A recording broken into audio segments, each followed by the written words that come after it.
फुलवरिया में झूला झूले शिव महादेव हो। फुलवरिया में झूला झूले शिव महादेव हो। फुलवरिया में झूला झूले नगवा झूलावता नगिनिया झूलावतिया।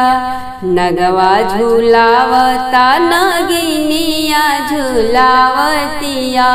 अवरु झूलावता रे अवरु झूलावता रे भगवन चंद्र देव हो। फुलवरिया में झूला झूले शिव महादेव हो। फुलवरिया में झूला झूले रिद्धि जी झूलावतड़ी सिद्धि जी झूलावतरी।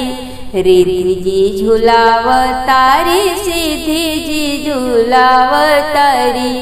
अवरु झूलावता रे अवरु झूलावता रे बबुआ गणपति देव हो। फुलवरिया में झूला झूले शिव महादेव हो। फुलवरिया में झूला झूले ब्रह्मा जी झूलावतर ब्रह्माणी जी झूलावतरी।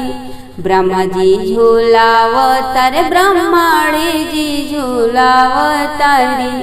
अवरु झूलावता रे अवरु झूलावता रे बबुआ कार्तिक देव हो। फुलवरिया में झूला झूले शिव महादेव हो। फुलवरिया में झूला झूले हरि जी झूलावता रे लक्ष्मी जी झूलावतारी।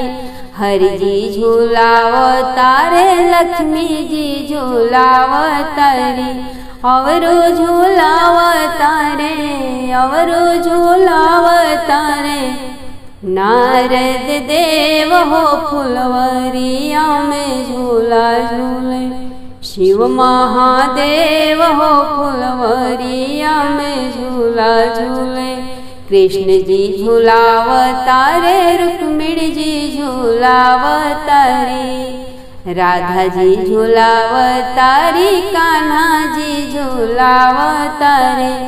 अवरु झूलावता रे अवरु झूलावता रे पांचों पांडव सहदेव हो।